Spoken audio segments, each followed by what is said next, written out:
Hello, नमस्कार। Good morning सभी को। स्वागत है आप सभी का बीएससी प्रो क्लासेज में। चलिए, तो अपना लेक्चर नंबर आज का है 4। कौन सा है? Lecture number 4। और सॉलिड स्टेट यहाँ पर हम पढ़ रहे हैं।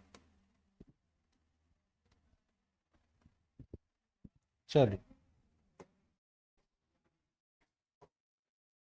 तो अपने अभी तक जो 3 लेक्चर कंप्लीट हुए हैं उनमें हमने क्या क्या पढ़ लिया, उसका बेसिक देख लिया कि सॉलिड स्टेट में हम किसके बारे में स्टडी करने वाले हैं। वहां पर कुछ अपने टॉपिक्स देखे थे, उनमें से हमने फर्स्ट टॉपिक लेटिस वाइब्रेशन और one dimensional mono atomic lattice जालक के कारण हमने जो अपने पास डिस्पर्जन रिलेशन है वो निकाल लिया, और उसमें कुछ 3 केस देखे थे। ठीक है, और उसका हमने ग्राफ भी ड्रॉ किया था। वहां पर हमने ब्रुलवा जोन की बात की कि ब्रुलवा जोन्स है वो अपने पास किस प्रकार से बनते हैं, उनकी कंडीशन क्या होती है। ठीक है, तो आज अपना नेक्स्ट टॉपिक है, वो पढ़ने वाले हैं हम बंडी डाई एटॉमिक लेटिस के कारण जो अपने पास वाइब्रेशन होते हैं उनके बारे में। ठीक है, चलिए, तो आज का टॉपिक क्या है अपना?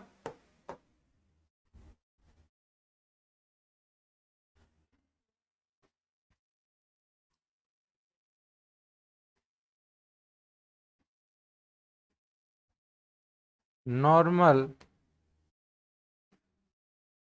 Normal mode of normal mode of बंडी डाई एटॉमिक लेटिस। बंडी मोनो नॉर्मल मोड ऑफ बंडी डाई एटॉमिक लेटिस। क्लियर?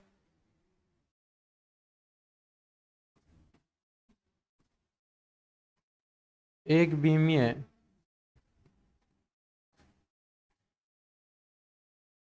द्वि परमाणु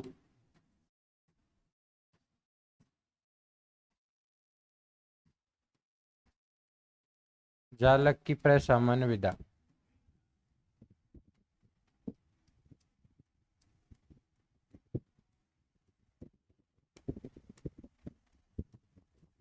क्या है? एक विमीय द्विपरमाणु जालक की प्रसामान्य विधा। ठीक है, चलिए, तो आज ये हम पढ़ने वाले हैं। क्लियर? ओके। तो मैं क्या करता हूँ, जैसे हमने बंडी एटॉमिक पढ़ा था तो उसमें एक अनंत लंबाई का क्या कंसीडर किया, क्या माना था? बंडी एटॉमिक लेटिस माना था, जो एक समान परमाणु से मिलकर बना हुआ था। अब यहाँ पर हम क्या पढ़ रहे हैं? नॉर्मल मोड है वो वन डायमेंशनल लेटिस होगा, लेकिन वो कितने परमाणु से मिलकर बना होगा? 2 प्रकार के एटम से। जैसे पर हमारे पास सोडियम क्रिस्टल होता है, सोडियम NaCl। क्या होता है आपके पास? Sodium NaCl।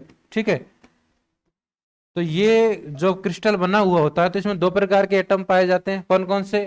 Na और क्लोरीन। ठीक है, जिनका पीरियोडिक अरेंजमेंट से होकर ये अपने पास क्रिस्टल बना हुआ होता है। इसी प्रकार हम क्या करते हैं आज अपना 2D एटॉमिक लेटिस एक कंसीडर करते हैं, उसमें 2 टाइप के एटम्स विद्यमान होंगे। ठीक है, क्या होंगे?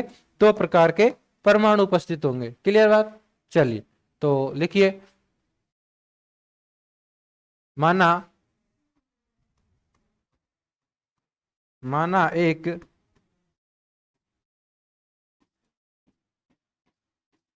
अनंत लंबाई का माना एक अनंत लंबाई की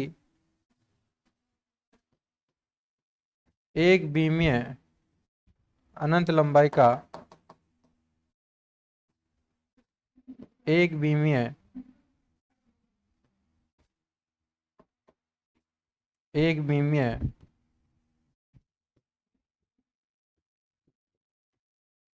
द्विपरमाणु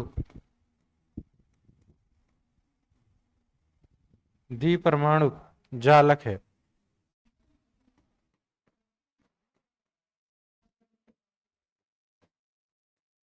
एक बीमीय द्विपरमाणु जालक है।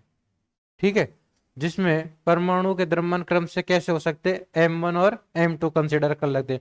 उसमें तो एक समान परमाणु थे, वहां पर हमने क्या ले लिया था? M ले लिया था। लेकिन यहाँ 2 प्रकार के, तो उनमें क्या करते हैं हम? M1 और M2 लेते हैं, जिसके जिसमें जिसके परमाणुओं का द्रव्यमान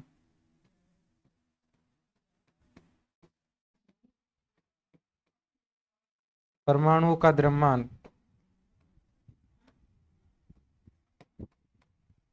क्रम से M1 व M2 है।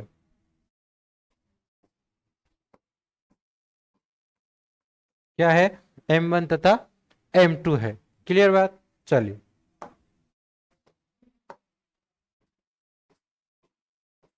लेट लेट वन डायमेंशनल या one D diatomic one D diatomic lattice of infinite length infinite length infinite length, ठीक है। बीच mass of beach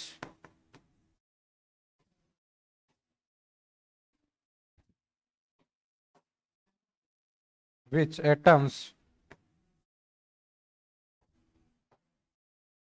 mass of M1 and M2 respectively।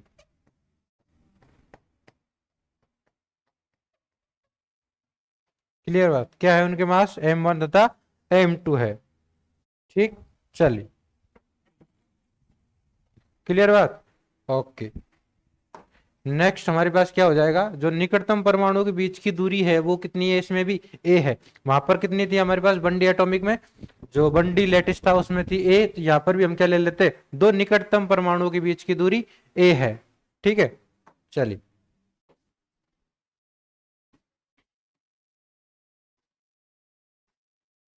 निकटतम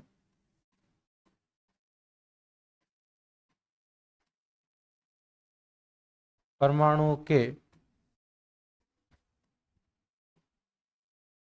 बीच की दूरी a है। कितनी है? a है। ठीक है,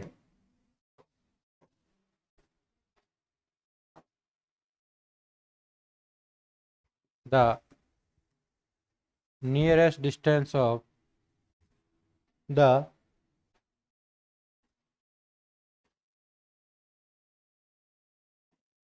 distance, sorry, the nearest distance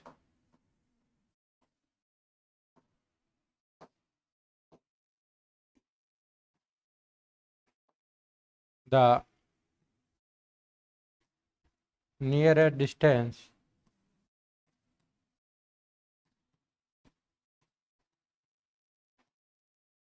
between two atoms is a। कितनी है? a है। ठीक है, क्या है अपने पास? a डिस्टेंस है। ठीक, क्लियर बात? चलिए, तो देखिए किस प्रकार से हो जाएगा ये। मैं क्या मान लेता हूं, हमारे पास दो प्रकार के एटम है।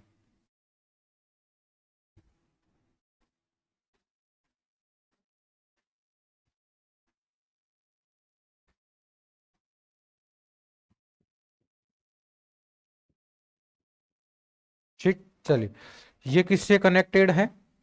मास लेस स्प्रिंग से। किससे? मास लेस स्प्रिंग से। वन डी एटॉमिक है, एक विमीय है।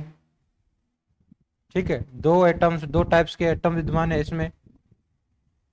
एक का मास क्या बोल देंगे हम? M1 और दूसरे का M2। ठीक है, इसका क्या बोल दिया मैंने? M1। ये कितना हो गया? M2। ये M1 फिर से, ये M2 इधर M1, ये क्या से हो गया? M2। क्लियर बात?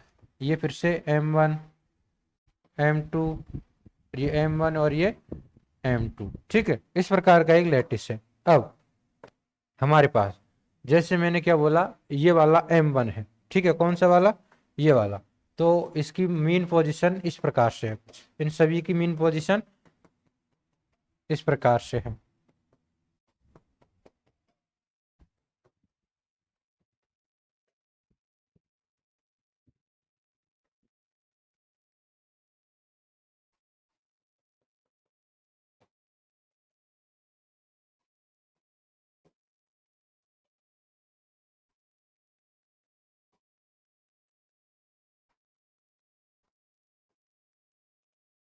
ठीक है, चलिए। और इनके बीच की जो डिस्टेंस है वो कितनी मान ली हमने, सबके बीच की डिस्टेंस ए है। क्या है? ए है, ए डिस्टेंस है सबके बीच की डिस्टेंस। क्लियर बात? ओके, चलिए। तो इसमें कितने टाइप के एटम है? एन टाइप, वो सॉरी 2 टाइप के। तो यहाँ पर ये जो एटम होगा M1, इसकी पोजीशन कितनी होगी बताइए, कितनी होगी? इसकी पोजीशन होगी अपने पास 2Na, होगी या नहीं होगी? क्योंकि यहाँ पर 2 टाइप के एटम है और इसको हम nth एटम मान रहे हैं, तो ये nth एटम होगा। तो इसमें 2 टाइप के एटम है, तो ये कौन से नंबर का एटम होगा? 2Na डिस्टेंस पे होगा, इस इनिशियल पोजीशन से 2Na डिस्टेंस पर। ठीक है, और इसको क्या मान लेंगे हम? 2n-1a इनके बीच की डिस्टेंस है, और ये क्या हो जाएगा अपने पास? 2n+1a। ठीक, और ये क्या हो जाएगा? 2n+2a। क्लियर बात? और ये क्या हो जाएगा अपने पास? 2n-2a। इस प्रकार से ये इनकी डिस्टेंस हो जाएगी। ये 2na एटम है अपने पास, सॉरी 2n, ये 2n+1, ये 2n+2 वाला, ये कौन सा है? 2n-1, ये 2n-2। इस प्रकार से इनकी क्या है? पोजीशन है। ठीक, ये 2n+ वाला हो गया, ये कौन सा हो गया? ये वाला, इनकी ये पोजीशन है। ठीक, क्लियर बात? ओके। अब मैं इनका डिस्प्लेसमेंट की कंसिडर करता हूं इनकी इनिशियल पोजीशन या साम्यावस्था से। तो इसका कितना हो जाएगा? इसका हो जाएगा अपने पास U2n। ठीक, और इसका कितना हो जाएगा अपने पास? U2n+1। क्लियर बात? और इसका U2n-1, और इसका हो जाएगा अपने पास U2n-2, और इधर अपने पास U2n+2। क्लियर बात? ये हो गई, ये हो गई इनके पास क्या? इनकी डिस्प्लेसमेंट इनिशियल पोजीशन से। ठीक है, चलिए। अब इसमें कुछ और बातें लिखिए, जो जो चीज हमने और मानी है। क्या हो जाएगा कि जो इस प्रकार के जालक के परमाणु की गति है उसका हम क्या करने हैं? अध्ययन करना है। क्या करना है? इसका अध्ययन करना है। ठीक है, तो अध्ययन करना है तो क्या होगा? एक परमाणु जालक की परमाणु गति के आधार पर इसका अध्ययन किया जा सकता है। ये जो हम स्टडी कर रहे हैं, ठीक है, ये सिमिलर किसके जैसी है? एक परमाणु उसी के जैसी है, एक परमाणु जालक लिया था उसी के प्रकार का है। ठीक है, लेकिन इसमें फर्क कितना सा है? केवल जो एक टाइप के एटम थे, यहाँ पर 2 टाइप के एटम है। बाकी इनका जो कंपन है उसी प्रकार से होगा, इनका डिस्प्लेसमेंट भी उसी प्रकार से होगा। उसको जो यहाँ पर कंपन हो रहे हैं उनको हम पुनः उसी प्रकार से सिंपल हार्मोनिक मोशन मानेंगे। और यहाँ पर जो अपने पास गति होगी, ठीक है, वो कैसी गति होगी? सरल आवर्ती गति होगी। और जो अपने पास बल उत्पन्न होगा वो कैसा होगा? प्रत्यास्थ बल उत्पन्न होगा। ठीक है, वही कंडीशन हो जाएगी सारी। चलिए, तो इस बातों को लिख लीजिए।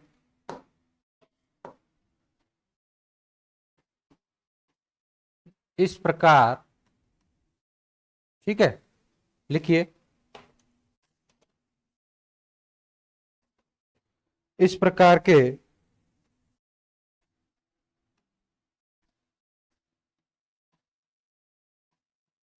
इस प्रकार के जालक जालक का अध्ययन, इस प्रकार के जालक का अध्ययन जालक का अध्ययन एक परमाणु जालक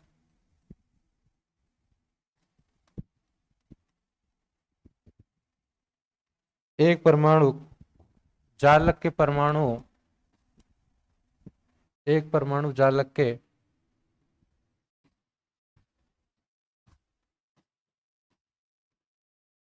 परमाणुओं की भांति परमाणु की गति के आधार पर, जैसे एक जालक में हो रहा था उसी की गति के आधार पर किया जा सकता है।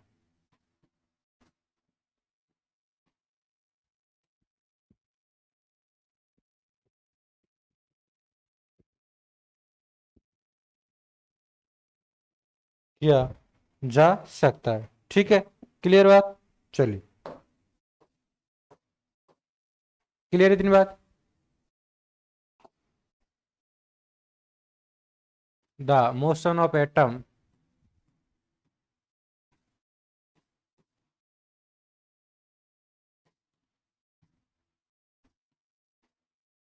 the motion of atom in this type of lattice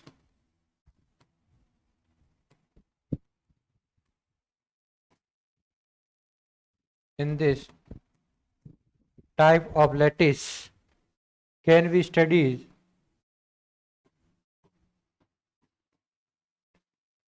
studied can be studied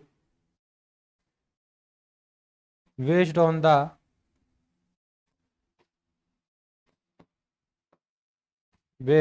the motion of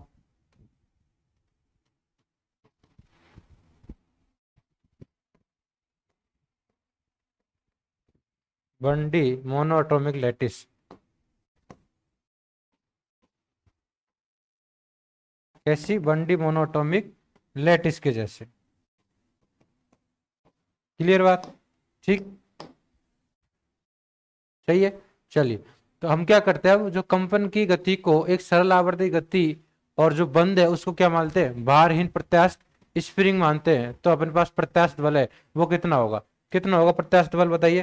तो प्रत्यास्थ बल आ जाएगा अपने पास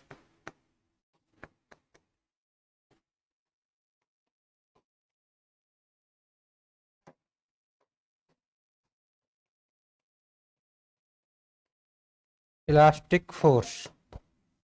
कितना आएगा इलास्टिक फोर्स अपने पास? अगर हम nth एटम की बात करें, किसकी बात करें?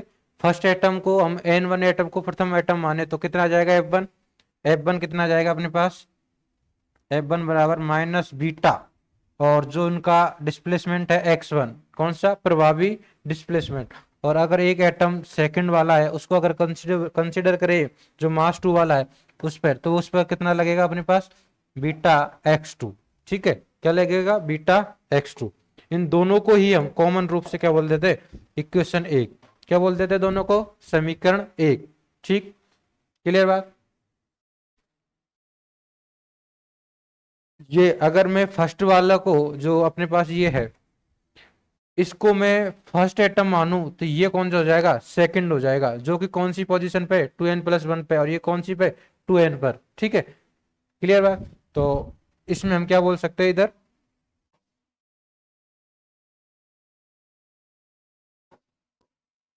यहां पर ये क्या है अपने पास? ये है ऑन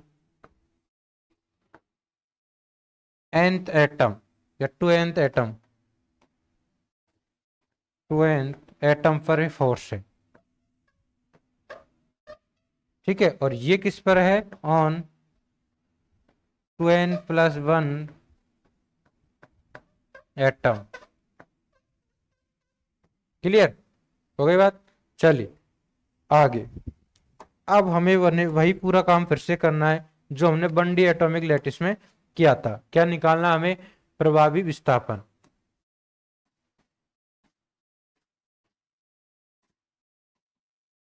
प्रभावी विस्थापन क्या निकालना है? प्रभावी विस्थापन या इफेक्टिव डिस्प्लेसमेंट। Effective displacement. ठीक, चलिए तो क्या हो जाएगा देखिए, हमारे पास ये अपने पास है x1। x1 x1 कितना हो जाएगा बताइए? इधर देखिए, इधर अपने पास जो x1 डिस्प्लेसमेंट है वो किस में होगा? x1 का मतलब है फर्स्ट वाले एटम में डिस्प्लेसमेंट। ठीक है, वो कितना होगा? इसमें डिस्प्लेसमेंट। तो ये कितना हो जाएगा? ये हो जाएगा अपने पास 2n a-2n-1।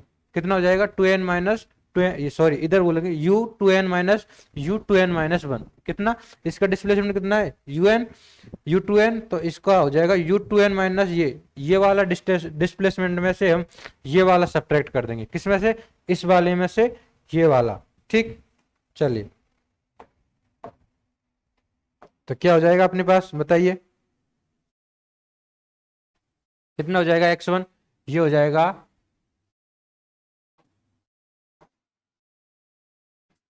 u2n-1। ठीक है, उसमें से क्या सेपरेट करेंगे हम? -u2n+1 -u 2n। क्लियर बात।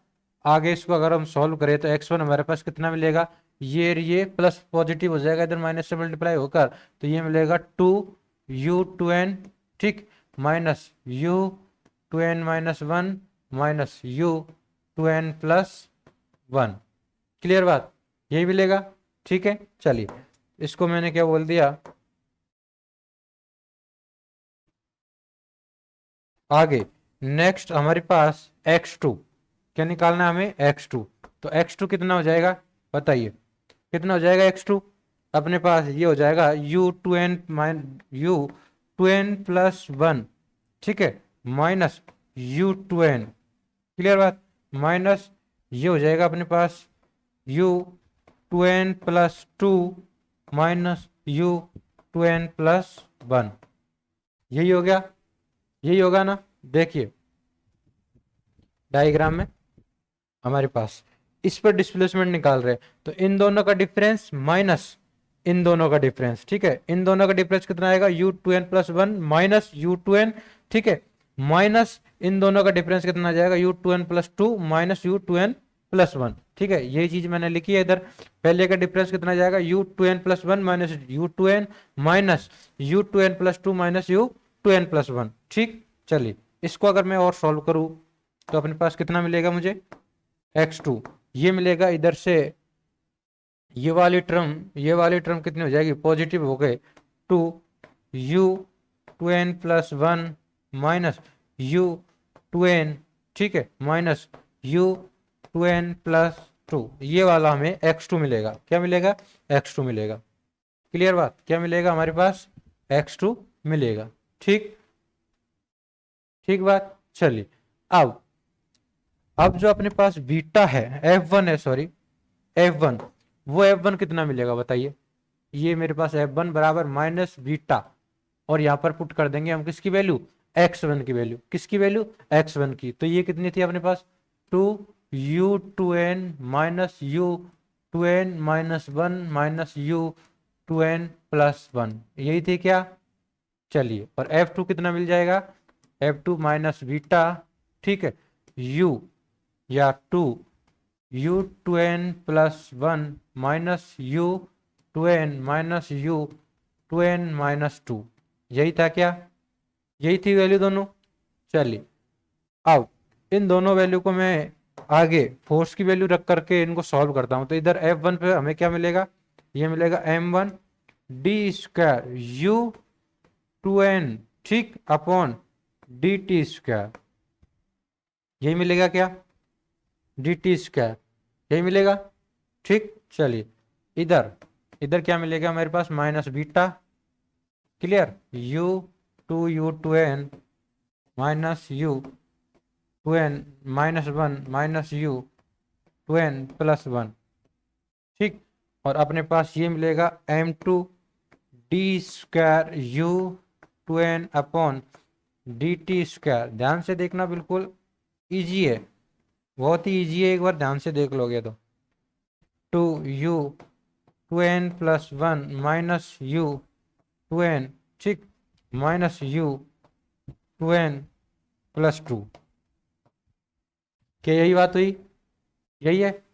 चलिए इन दोनों को कॉमन रूप से मैं क्या बोल देता हूं, इक्वेशन 2, क्या बोल देता हूं मैं दोनों को कॉमन रूप से, इक्वेशन 2। ठीक, चलिए तो यहां तक अपने पास ये इक्वेशन तो उसमें भी मिली थी, वन डी एटॉमिक में भी, कितनी, यहाँ पर सेम मिली थी, m1 की जगह m था। ठीक है, इसी प्रकार से इफेक्टिव डिस्प्लेसमेंट लगाने के बाद अब मैं क्या करता हूँ, यहाँ पर ये जो डिफरेंशियल इक्वेशन बन रही है, इनका मैं क्या मान लेता हूँ, समतल तरंग समीकरण है, प्लेन वेव सॉल्यूशन कंसीडर कर लेता हूँ। क्या कंसीडर कर लेता हूँ, प्लेन वेव सॉल्यूशन। अब इसमें देखो हमें कितने टाइप्स की वैल्यू फाइंड आउट करनी है, एक तो निकालना है u2n, ठीक है, u2n इसमें भी है इसमें भी है, एक निकालना है u2n-1 और एक निकालना है u2n+1 और एक निकालना है u2n+2।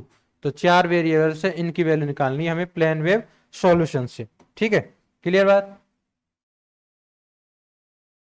चलिए तो मैं क्या बोल देता हूं, माना समतल तरंग समीकरण हल निम्न प्रकार होगा, लेट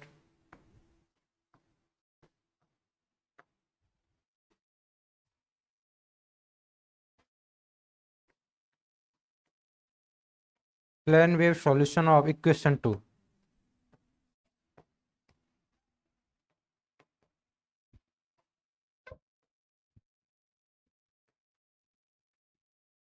कितना हो जाएगा?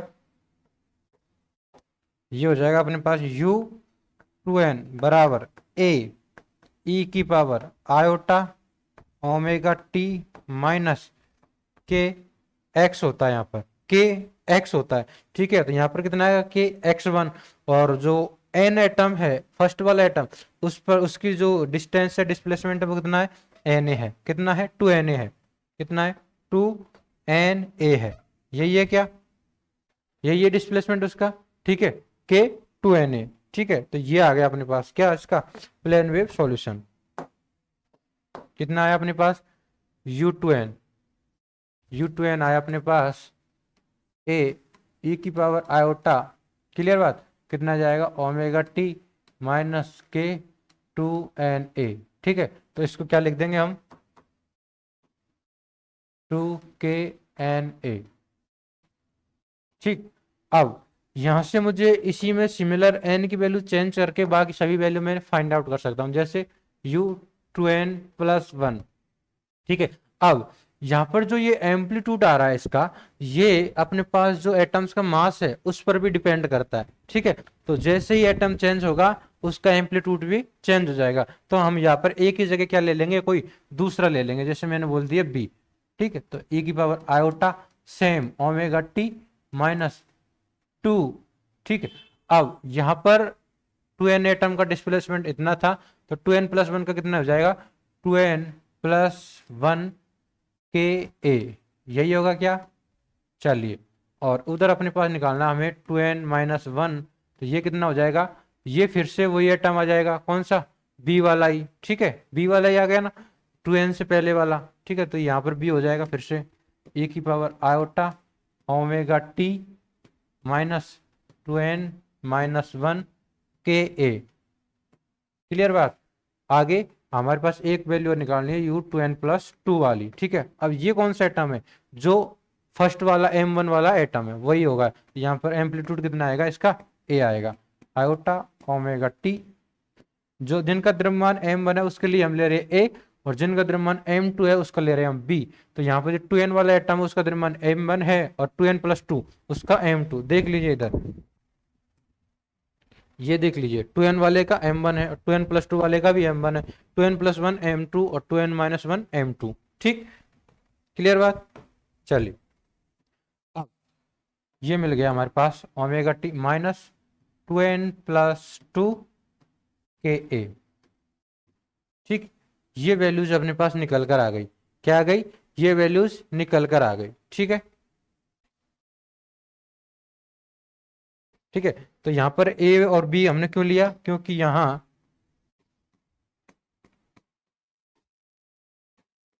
आयाम द्रव्यमान पर निर्भर करता है।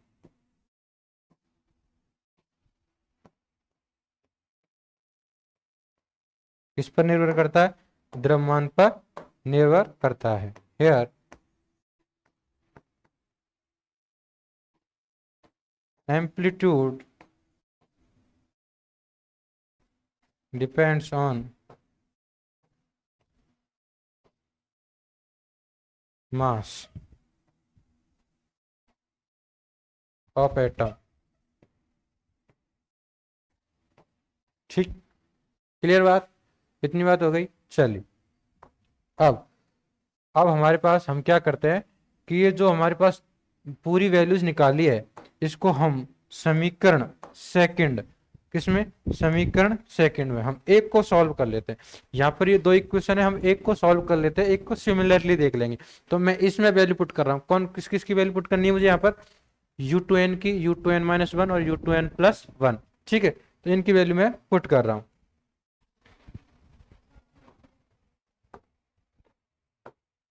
ठीक है, चलिए, तो मैंने क्या किया? समीकरण दो में मान रखने पर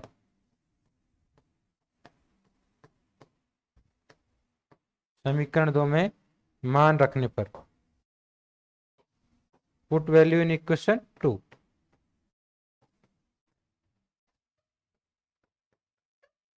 इन इक्वेशन 2। ठीक, चलिए, तो क्या हो जाएगा अपने पास, क्या निकल कर आएगा इधर, तो अपने पास m1। ठीक है, अब यहां पर हमने पहले जैसे आयोटा ओमेगा का स्क्वायर किया था, सिमिलर वही चीज यहां पर आएगी। कितनी आ जाएगी, m1 आयोटा ओमेगा का होल स्क्वायर और अपने पास u2n। ठीक है, यही आएगा निकल कर, इक्वल टू इधर माइनस बीटा। ठीक, अब u2n की वैल्यू पुट करनी है अपने पास, कितना 2u2n। तो u2n यहाँ पर ये इसको 2 से मल्टीप्लाई करूंगा तो कितना आएगा अपने पास 2a की power iota omega, sorry e की power iota omega T minus 2k n a। ठीक, चलिए, माइनस आगे इसमें किसकी वैल्यू आएगी अपने पास u2n-1 की, किसकी u2n-1 की। तो u2n-1 की वैल्यू कितनी है, b e की power iota omega T minus this one.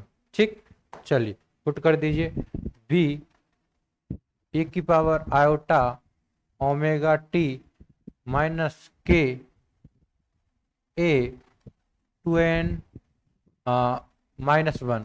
ठीक, क्लियर। और उसी प्रकार से आ जाएगी अपने पास b e की power iota omega T minus k a 2n+1। ठीक, यही वैल्यू निकल कर आएगी इधर। चलिए, ओके, अब इसको मैं आगे सॉल्व करता हूं। तो m1 तो ये आयोटा ओमेगा स्क्वायर कितना हो जाएगा, minus m1 omega square u2n बराबर।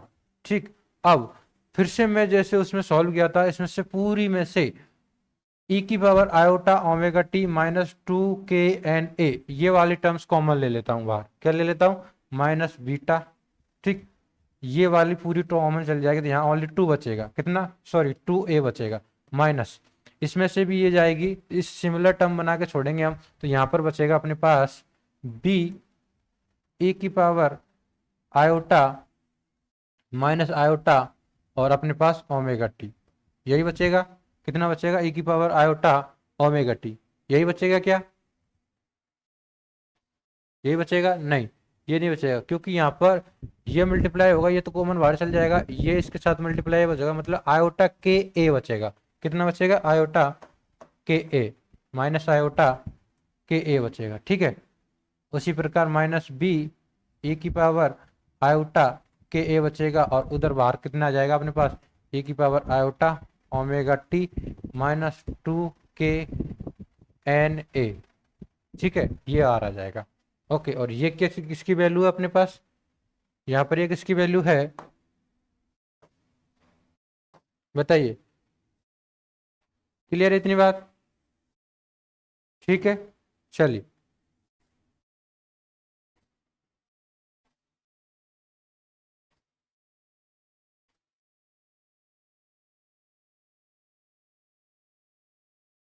ठीक है, तो यहाँ पर अगर मैं यहाँ पर ये 2u2n की वैल्यू पुट कर दूँ वापस, माइनस m1 इधर ओमेगा स्क्वायर, u2n की वैल्यू कितनी है, a e की power iota omega omega T minus k 2n a बराबर माइनस बीटा। ठीक है, 2a माइनस, इसको मैं किसकी फॉर्म में लिख सकता हूँ, फिर से किसकी फॉर्म में लिख सकता हूँ बताइए, कॉस की फॉर्म में। ठीक है, ये क्या होता है अपने पास, 2b cos K A, clear बात। और इधर अपने पास e की power iota omega T minus 2k n a। ठीक है, अब यहां पर देखिए ये वाली टर्म से तो ये कट गई, कैंसिल हो गई पूरी। ठीक, अपने पास कितना बचेगा, माइनस m1 ओमेगा स्क्वायर ए। ठीक, और इधर माइनस बीटा।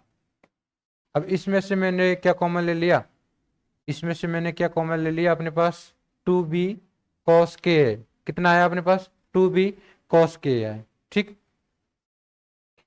ये अपने पास हो गया, इसमें इसको मैंने बीटा को मल्टीप्लाई कर दिया अंदर, इसको मल्टीप्लाई कर देते हैं, अपने पास ये बनेगा माइनस 2 बीटा ए, यही बनेगा, और इधर मल्टीप्लाई होगा तो plus two beta B cos K A, यही बनेगा क्या, टू बीटा कॉस ए। ठीक है, अब मैं इन सभी को एक साइड ले आता हूँ, क्या करता हूँ, सभी को एक साइड ले आता हूँ। तो एक साइड ले आऊंगा तो क्या हो जाएगा अपने पास, ये इधर आएगा तो प्लस हो जाएगा, कितना, टू बीटा ए, और ये वाली टर्म इसमें से माइनस m1 ओमेगा स्क्वायर ए। ठीक है, ये प्लस किया तो इधर आएगी तो कितनी हो जाएगी, माइनस टू बीटा, ठीक है, कॉस के ए, और इनटू में इसके बी। कांस्टेंट को मैं पीछे लिख रहा हूँ, क्या कर रहा हूँ, कांस्टेंट को मैं पीछे लिख रहा हूँ। ठीक है, इसमें से भी कांस्टेंट कॉमन ले लिया तो कितना बचेगा, two beta minus m1 omega square. ठीक है, और इधर constant A minus two beta cos K A B, इधर बराबर जीरो, कितनी है, बराबर जीरो। बोलो ये आ गया क्या। ठीक है, तो ये आ गया अपने पास।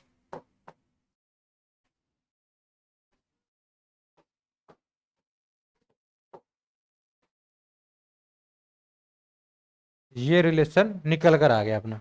ठीक, ये निकल कर आ गया, इसको मैंने क्या बोल दिया, इक्वेशन थर्ड बोल दिया मैंने, क्या बोल दिया इसको, समीकरण थर्ड, समीकरण तीन।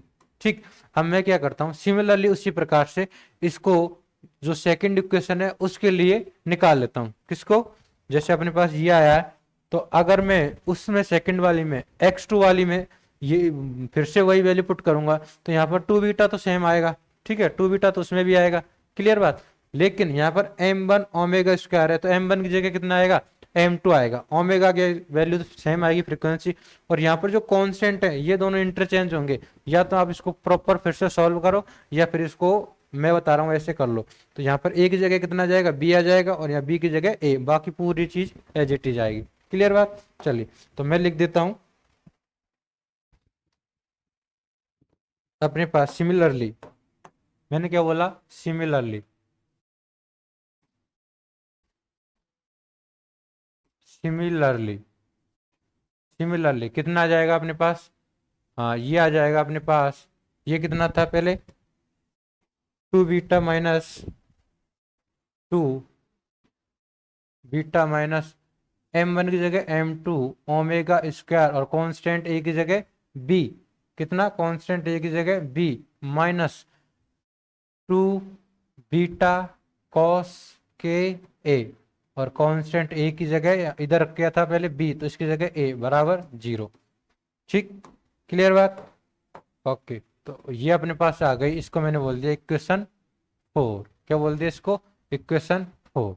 ठीक है, अब मैं इक्वेशन फोर को थोड़ा चेंज कर रहा हूँ, क्या कर रहा हूँ इक्वेशन फोर को, क्योंकि यहाँ पर दोनों को कांस्टेंट समान कर रहा हूँ तो मैं इसको ऐसे लिख सकता हूँ, minus two beta cos K A, clear, constant A plus, और अपने पास two beta minus m2 omega square constant b बराबर जीरो। ठीक है, एक तो ये, और एक ये, तो फोर इक्वेशन से आ गया।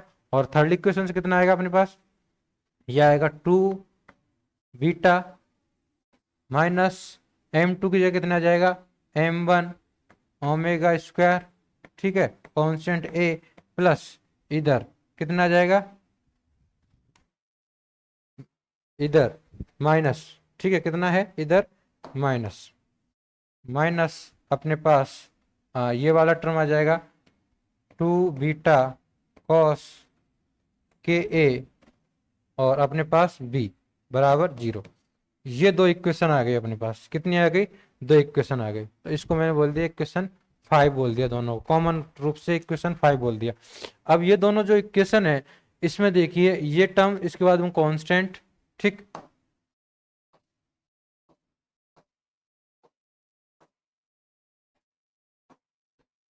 इसको मैं एक मैट्रिक्स फॉर्म में लिख सकता हूँ, किसकी फॉर्म में, मैट्रिक्स फॉर्म में। कैसे, यहाँ पर ए और ए है और इधर कांस्टेंट बी भी है, इक्वल टू जीरो है।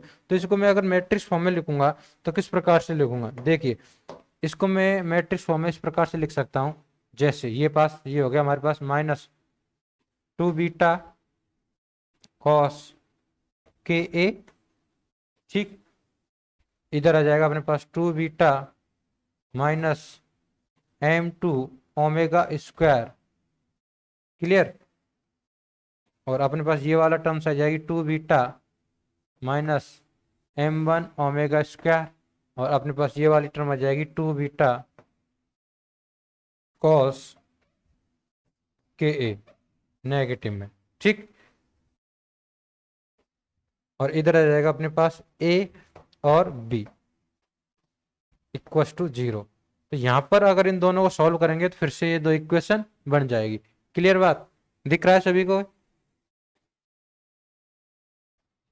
क्लियर सभी को? चले आगे बात समझ, ये मैट्रिक्स लिख दी मैंने, ठीक है। अब यहां पर ठीक, चलिए इसको मैंने क्या बोल दिया, इक्वेशन 6 बोल दिया इसको। क्या बोल दिया इसको? इक्वेशन 6 बोल दिया। ठीक, चलिए हमारे पास अब क्या होगा, देखिए यहां पर जो मैट्रिक्स है हमारे पास, इसको फिर से लिख लो एक बार, और उधर शायद दिख नहीं रहा होगा रेड में। क्या हो जाएगा अपने पास, बताइए?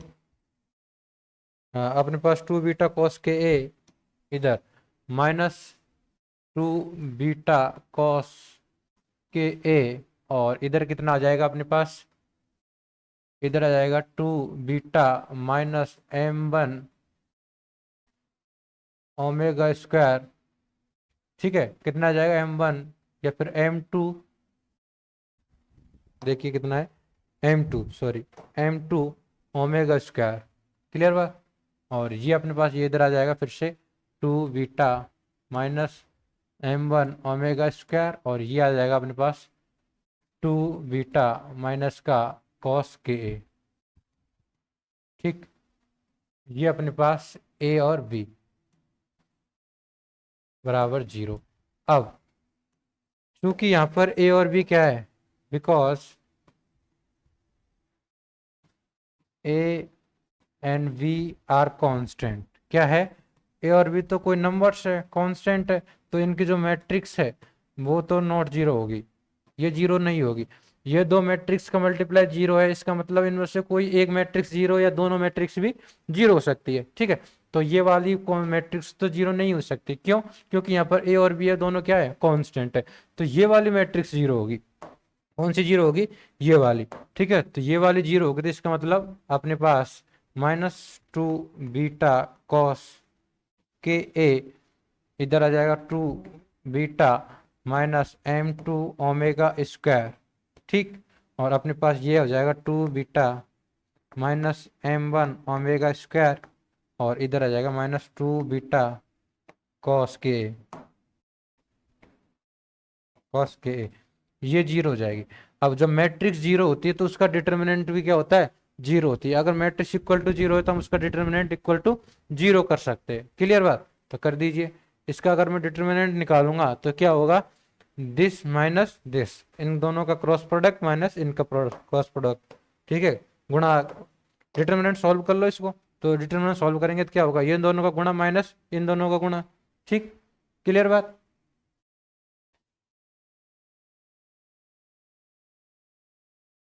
चले,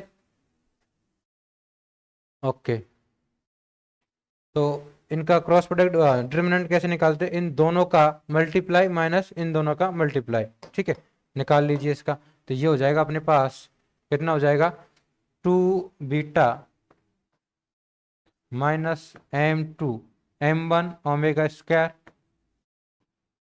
multiply 2 beta minus m2 omega square, और माइनस माइनस माइनस माइनस कितना हो जाएगा, प्लस, और फिर से माइनस, तो कितना हो जाएगा, 4 बीटा स्क्वायर कॉस स्क्वायर के ए। यही आएगा क्या, 4 बीटा स्क्वायर कॉस स्क्वायर के ए बराबर 0। तो ये इसका मैट्रिक्स का डिटर्मिनेंट निकल कर आ गया। ठीक है, क्या निकल कर आ गया, मैट्रिक्स का डिटर्मिनेंट। अब हमें इसको ओपन करना है, किसको, इसको हमें ओपन करना है। तो इसको ओपन करने के लिए क्या करना होगा, इन दोनों को मल्टीप्लाई करेंगे। ठीक है, इन दोनों को मल्टीप्लाई करेंगे। अब देखिए इसको जल्दी से मल्टीप्लाई करते हैं। तो यहाँ पर 3 टर्म्स बनेगी, इन दोनों को मल्टीप्लाई करेंगे 3 बनेगी।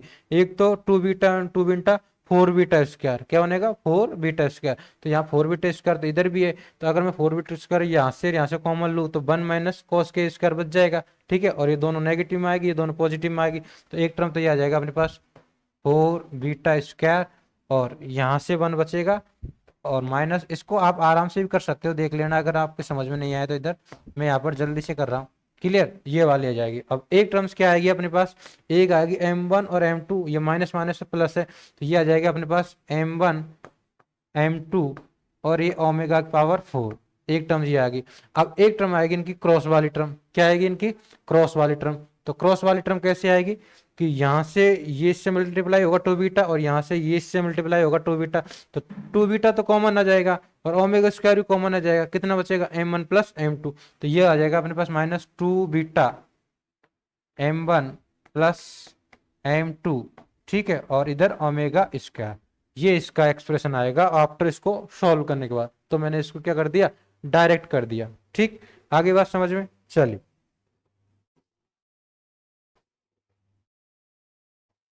ठीक है, चलिए अब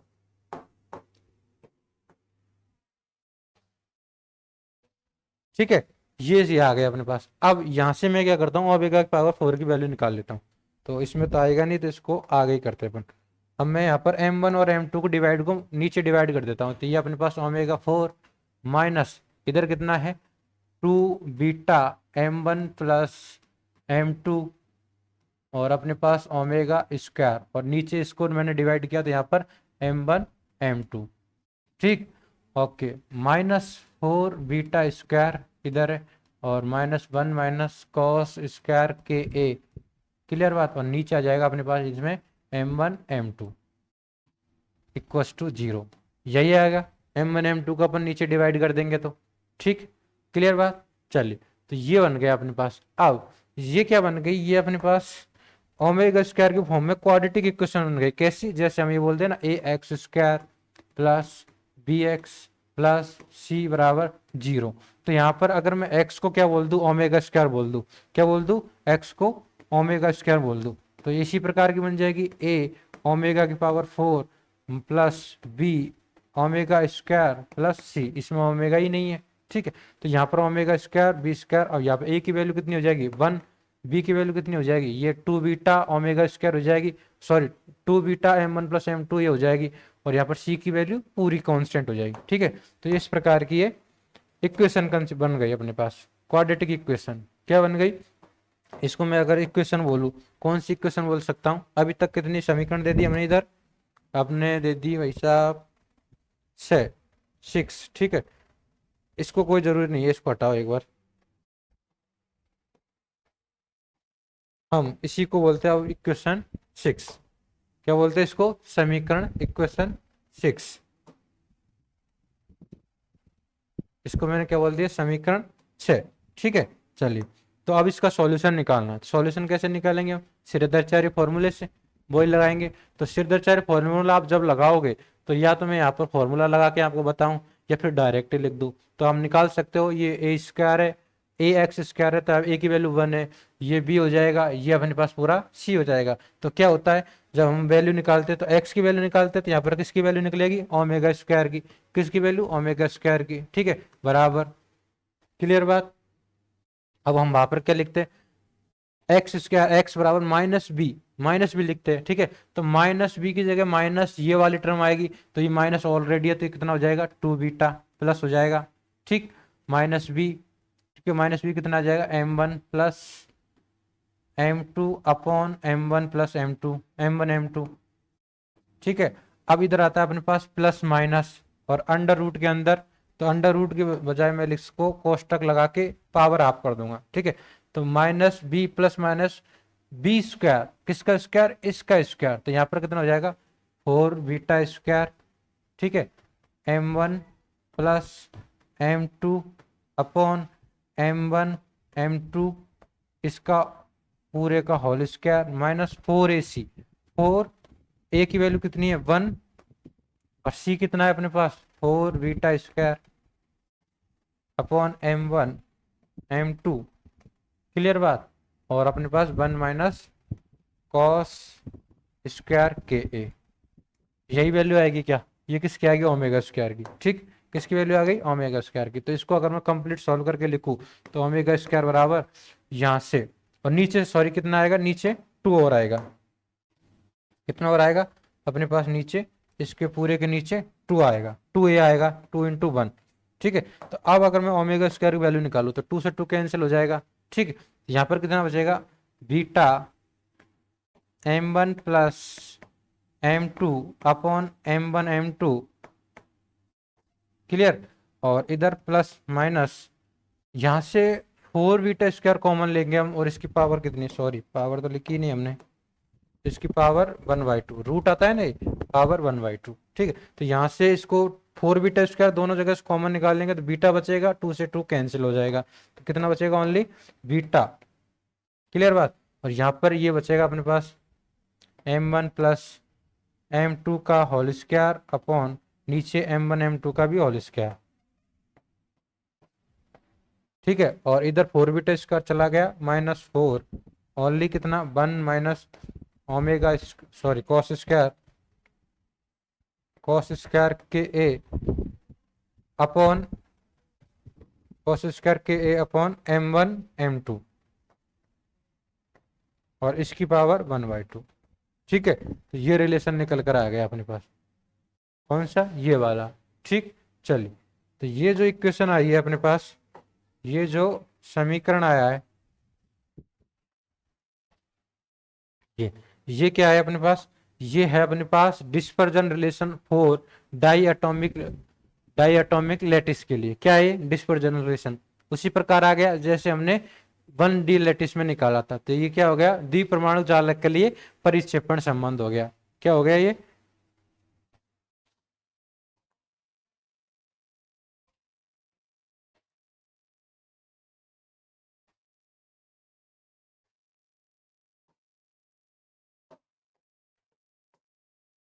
हो गया अपने पास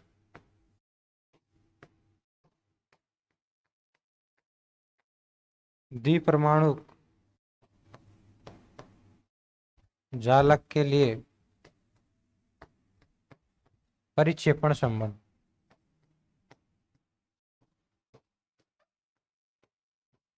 परिक्षेपण संबंध क्या हो गया, डिस्पर्जन रिलेशन फॉर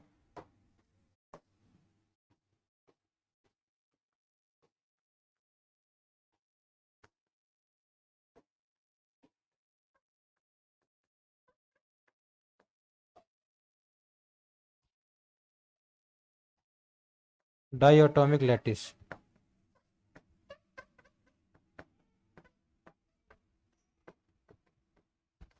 क्या हो गया, डाइएटॉमिक लैटिस के लिए परिक्षेपण संबंध। ठीक है, तो इस प्रकार से ये इसका डिस्पर्जन रिलेशन आ गया।